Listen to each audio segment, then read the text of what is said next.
Hi guys, and welcome back to a new video. In today's video, I will go through the best ways to make some gold currently in World of Warcraft patch 9.2. So I will really try to explain each time why I think this specific activity or these specific items are good, and I will explain if I think they're mostly good on low pop or medium pop realms, or also on high pop realms. And again, keep in mind that this is mostly based on my own experiences, and this is really my own opinion. So again, there might have some items on this list that you don't agree with or that are just not good on your realm.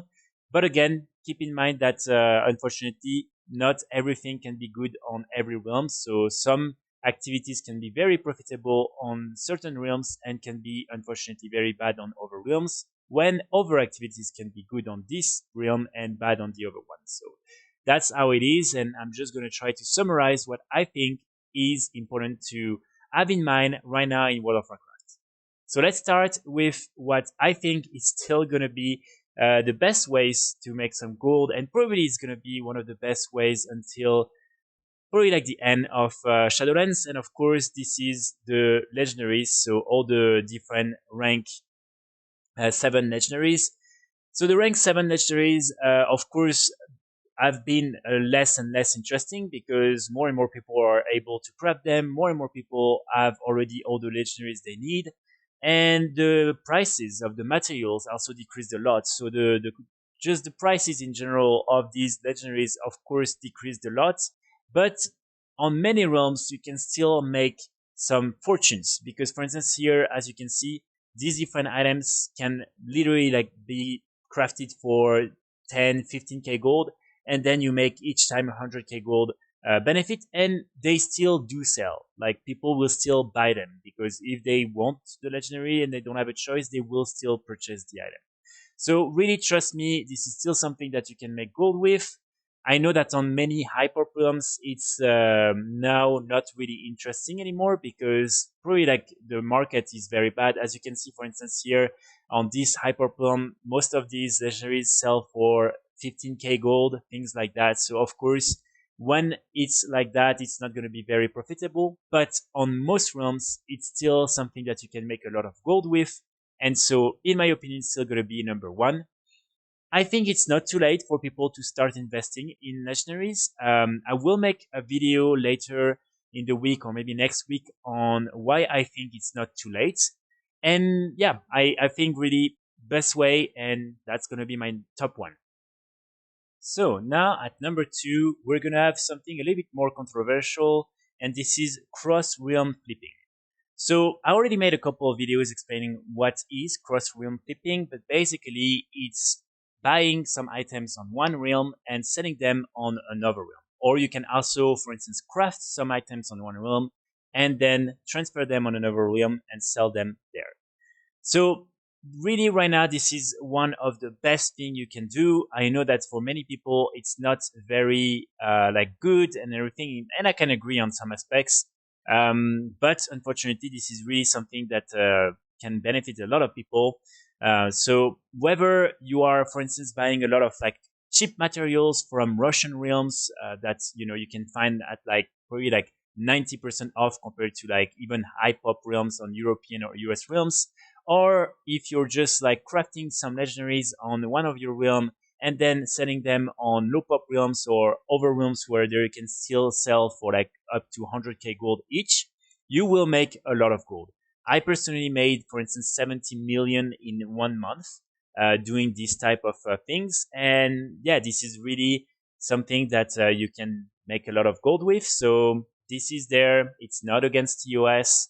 And in many ways, in my opinion, it can also be kind of beneficial to like some realms because it just helps, like keep like the economy going. Because on so many like low pop realms, if people don't do that, there is literally no one even crafting the different legendaries or selling all these different items that people need. So by doing that, you just bring more items and you allow these people to keep their realms alive and avoid having everyone just character transferring on hyper realms and then having to erase of all these like smaller realms. So again, this is a different topic. This is still going to be my number 2. If you have any questions about that, you can ask me in the comments, and I also will link the video that I made on this topic specifically. So now on number 3, we're going to get another controversial topic, and this time this is boosting. So boosting activities include everything related to Mythic Plus, Torghast, like the different raids, also PvP, and you can also get boosted for everything else in the game. And right now, as we will more and more approach to the end of the patch, people will try to get all these different achievements that you can only get during the patch, or all these different armor sets and everything, such as, for instance, the Keystone Master Mount, or maybe the Elite Appearance for PvP. And so, yeah, right now it's a big activity. A lot of people are doing these boosts. Again, one thing that is, like, let's say interesting is that a lot of people can do the boost even if they're on another realm, and then they will accept most likely your gold even on your realm, because they can then just swap it back on their realm later on. So this is something that will profit to many people. And as you can see, for instance, on hyper realms, you literally have like so many announcements all the time. Again, I'm not here to say whether boosting is right or wrong. I'm just here to say this is something that is in the game, and this is something that is extremely profitable. So yeah, just keep that in mind. And that's going to be my number 3. So now at number 4, we're going to have all the other crafted items from Shadowlands season patch 9.2, and these are all the different 262 unique BOEs and 233 BOEs. So especially the 262 can still be extremely like relevant. I made a video where I explain how you can really create some unique of like BOEs, because again, with all the new items and all these like optional crafting regions that have been added into the game, you can really like customize these different items and create some very specific item, let's say for instance for tanks or for healers and everything. And so you can still make a lot of gold with these items. Of course, again, on many hyper realms, it's not viable anymore. And also, you will probably have to undercut a lot because there's a lot of people crafting and selling these items. But I think they're still very relevant and still something you should make gold with. So that's going to be my number 4.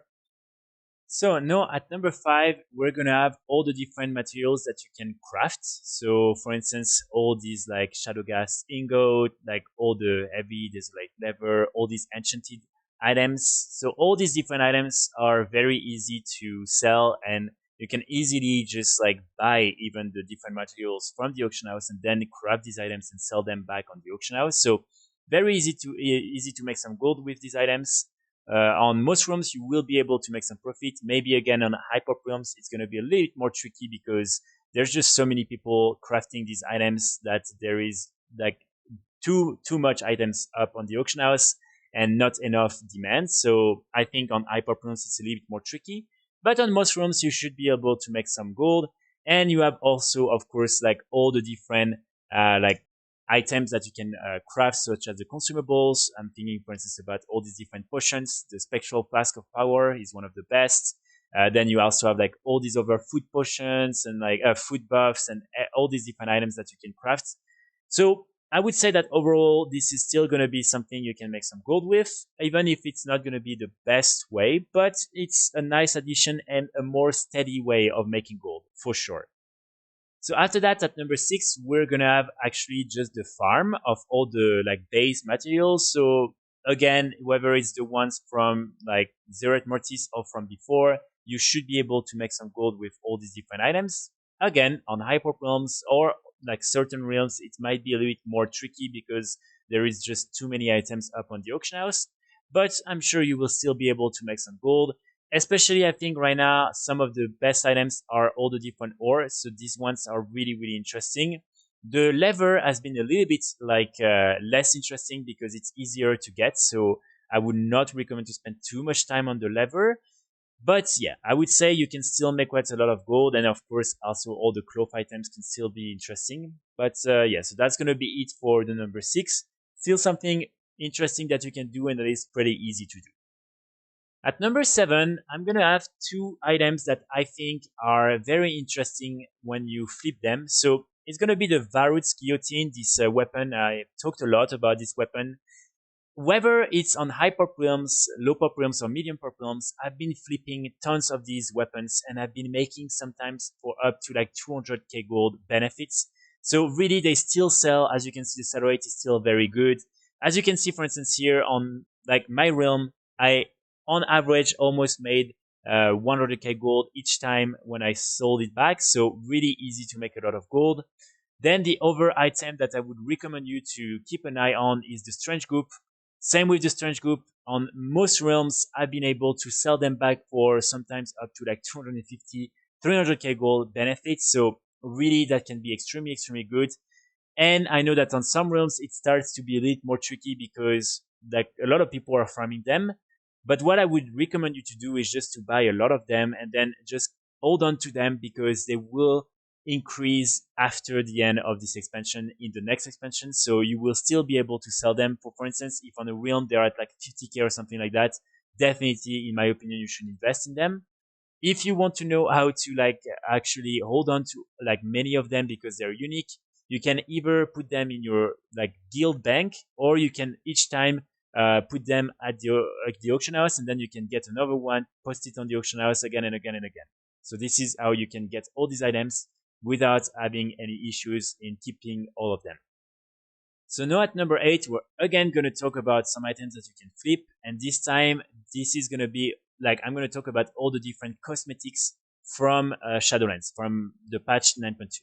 So all these weapons that you can get in Zereth Mortis are right now on most realms extremely, extremely cheap. I'm talking about sometimes like 200 gold. So even on high pop or like full pop realms, what I'm doing is I'm buying all of them. Then I'm reposting them for maybe like 25k gold instead of 200 gold. Trust me, you will still be able to sell one or two. And then I don't really like care if people are breaking the market just after because I'm going to hold on to all these items anyway because I know the value will increase a lot in Dragonflight. So you can either really try to resell them directly after that, or you can easily just wait and sell them back later. But for instance here, as you can see, I can easily buy this one for 1000 gold. And then after that, like I will be able very easily to sell it back for maybe 20k gold. I've been selling a lot of these weapons, especially the maces, for more than 20k gold on most realms. So trust me, this is a good way to make some gold. And you also have like the different cosmetics from, for instance, Cortia. So all the like different shoulders and everything, and also the different capes and everything from the new Paragon chest for the reputation with the Enlightened. So really all these items, you can probably like flip them and make a lot of gold. So I would recommend you to like keep an eye on these items. And if you find good deals, you can definitely purchase them and you will make a lot of gold. So now at number 9, I'm going to talk again about the two items that I mentioned previously. So varruth guillotine and the strange goop. You can definitely spend some time farming these items because like I think it's still better to flip them because you will just make a lot of gold without having to invest a lot of time in farming these items. But if you have some time on your hand and you want to like farm from these items, most likely you will be able to make quite a lot of gold.